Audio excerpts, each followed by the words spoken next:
To Bishop Darrell Brewster Starnes, Chairman of the Board of Trustees, to Bishop W. Darren Moore, Vice Chair of the Board of Trustees, and to the entire Livingstone College Board of Trustees who gather on the campus of Livingstone College. Excited, encouraged, and enthusiastic describes how I feel related to this assignment as I serve our beloved Livingstone College as the 13th president and CEO. An institution that has done so much for so many for so long with so little. However, I'm reminded that my God masters the mathematical concepts of multiplication. Little becomes much when you place it in the master's hands. As Livingstone College is poised, positioned, and postured to celebrate 146 years of the audacious idea, it is clear that God has his hand on Livingstone College. What follows are some of the highlights of the work being executed at one of the fastest growing HBCUs in the United States as we deploy our 5-pillar strategy that has proven to be effective. In September, the beginning of the fall semester, we successfully onboarded the second largest class in the college's history, 441 new students compared to 222 students in 2022. This class is the most competitive academic class in our history with an average GPA of 3.26 compared to 2.5 just 2 years ago. In the fall, we had 936 students, which represented a 13% increase when compared to the previous year where we had 822 students. Livingstone College has outpaced all public and private institutions in the state of North Carolina, and its growth is being sustained in our current spring semester. This semester, 65 new students joined Blue Bear Nation to include Congresswoman Alma Adams' granddaughter, an education major on our campus. In addition to adding 65 new students, we have realized significant growth when compared to spring 2024, where we had 722 students overall, and today, this spring semester, we have 838 students. This represents a 16% increase. Another unique data point for Livingstone College is the number of men who attend. We are one of the few HBCUs in the country where 59% of our population are men. This explains why we ran out of available housing for male students and had to secure additional beds at Hood Theological Seminary. I would like to thank President Virgil Lattimore for his support. Not only are we onboarding new students, we are retaining students at a rate that is unprecedented. 74% of our freshmen return to campus compared to our 20-year average, where we would lose 47 to 53% of our freshman students annually. In addition to retaining 74% of our freshman students, we still have students who have financial challenges. However, when looking at all of our other classes, 92% of the students who are eligible to return actually return. Again, this is unprecedented in the life of Livingstone College. No longer are students leaving in droves. During this period, we've been extremely aggressive as it relates to recruiting students for our band. I conducted presidential recruiting activities in Charlotte and in Savannah, Georgia. My goal is to recruit students who have an appetite, appreciation, and affinity for the arts. As I mentioned previously, a 74% freshman retention rate and a 92% persistence rate is very impressive. This is driven by the work executed in our second pillar, engagement. During this period, a number of engagement activities were executed on our campus, which seeks to enhance the overall student experience. We held our freshman convocation, and Dr. Malcolm Bird, former SGA president and current pastor of Mother Zion AME Zion Church, was our convocation speaker. We had a candlelight procession and inducted 441 students into the Livingstone College academic community.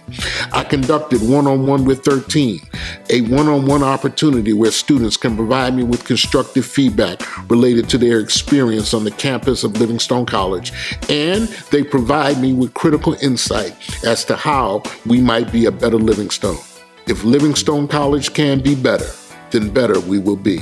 We conducted an ice cream social with President 13.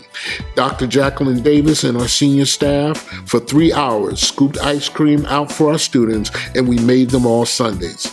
This same group provided and served a holiday meal for our students, faculty, and staff. And the First Family provided more than 300 turkeys for our staff and community. Our campus minister, Reverend Lloyd Nivens III, partnered with Purdue Farms and secured 250 cases of chicken, and we served our community, assisting those who were food insecure.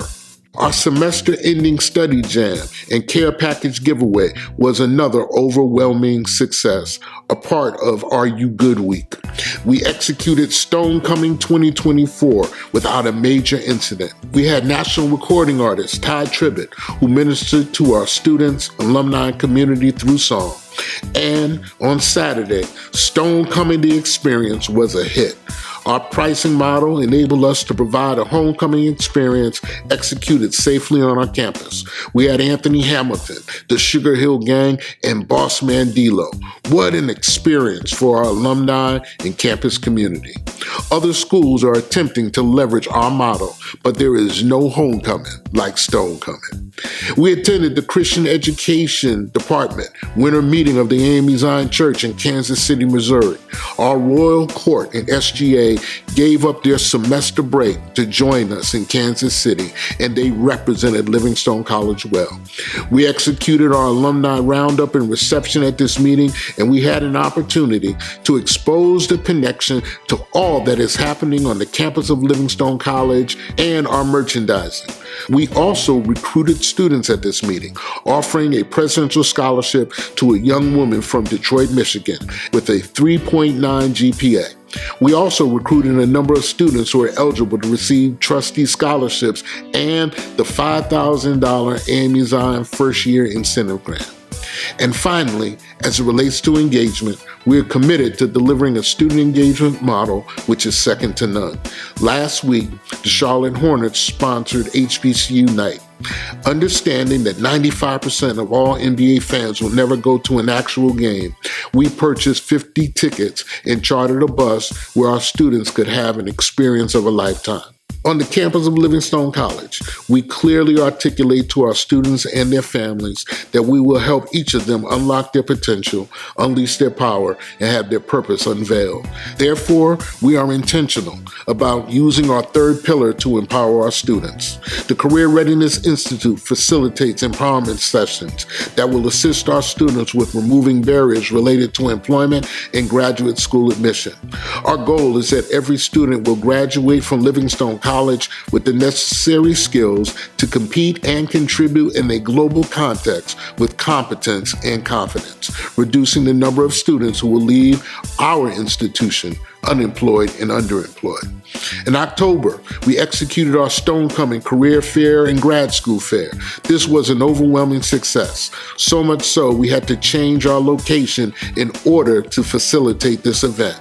Professor Naila McDowell from the Career Readiness Institute and Mr. Montrell Davis, Associate Vice President of Student Affairs, provided leadership, which resulted in Livingstone College hosting representatives from the National Basketball Association, the NBA. And they provided our students with professional development opportunities that could be leveraged regardless of their academic major, employment, industry, or functional interests.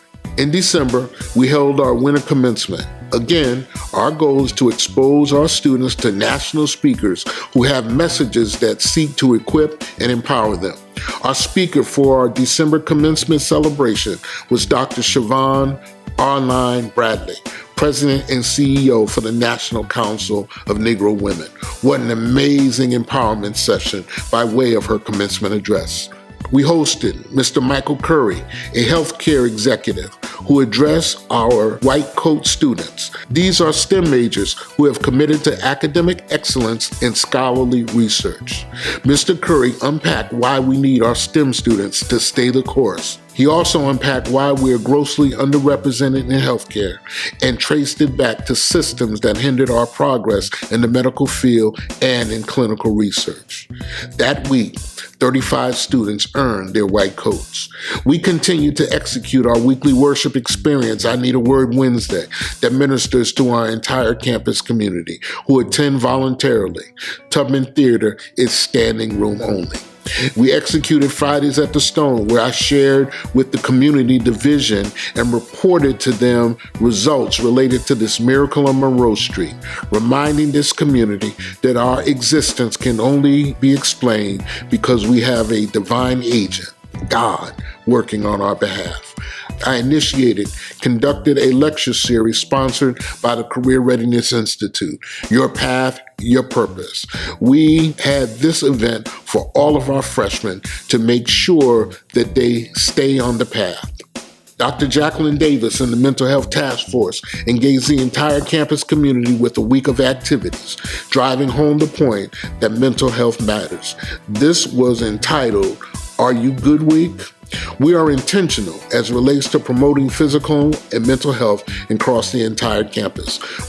We initiated a partnership with the J.F. Hurley YMCA, where we provide monthly memberships for our students, faculty, and staff to utilize this 90,000 square foot facility with Olympic swimming pools, indoor track, weight room, racquetball, and tennis courts. The cost of the membership is covered by the college, thus enhancing the student and staff experience on our campus. During this period, we hosted top executives from Wells Fargo corporate to discuss a more robust partnership between the bank and the college. We also secured an additional $4 million from our anonymous donor for the $60 million Miracle on Monroe Street Comprehensive Rehabilitation Project. We're completing phase 1 at the end of this academic semester. This is a comprehensive rehabilitation project where we strip each building down to core and shell. All systems related to infrastructure are being replaced while removing all hazardous material to include lead, asbestos, and mold. This includes Wing C at the School of Culinary Arts and Hospitality Management.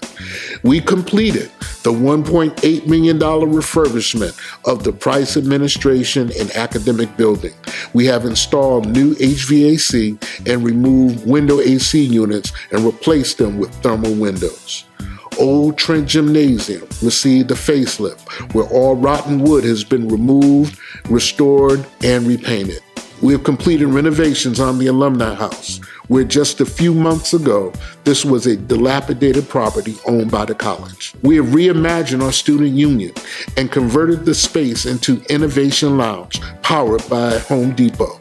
This space is equipped with technology, charging ports, and multimedia. We completed phase 1 of the cafeteria renovation project, and we will begin phase 2 of the project this summer once Dancy and Harris Halls are completed. We enhanced our student experience and fan experience for those who attend sporting events in Trent Gymnasium. We installed a giant jumbotron and surround sound system where you feel as if you are in an NBA arena. This is where we defend the den. We've been able to complete every phase of the Miracle on Monroe Street from a debt-free position. This is just a glimpse of the good work being executed on the campus of Livingstone College.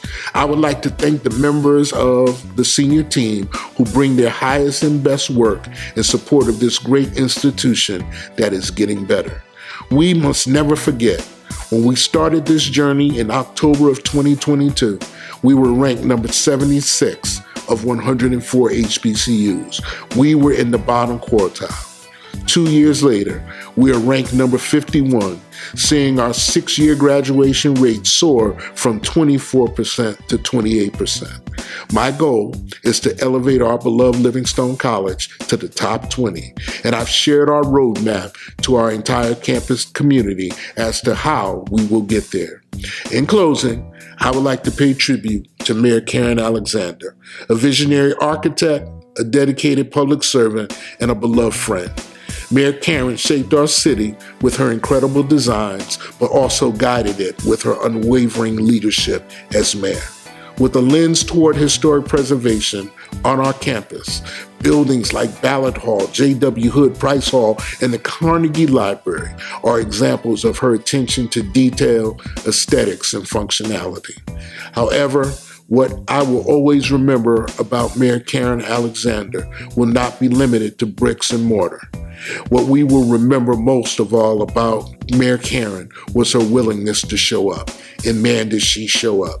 Whenever she was invited, she would let the world know how important Livingstone College was to the city of Salisbury. Mayor Karen loved her HBCU. Rest in peace, Mayor Karen. You'll be missed, but your spirit and legacy will remain forever in our hearts. As we gather for this Board of Trustee meeting, these are indeed tough times for HBCUs, and we find ourselves navigating tricky terrain. But I believe the best is yet to come. Our best days are before us rather than behind us. In 2 short years, we have disrupted the higher education marketplace. The future of Livingstone College looks very bright. We are an institution with a historic past, a progressive presence, and a visionary future. Go. Get up, LC. LC, get up. Get up, LC. LC, get up. Boom, boom, boom. Get up. Humbly submitted, Dr. Anthony J. Davis, the 13th President and CEO. Peace and blessing.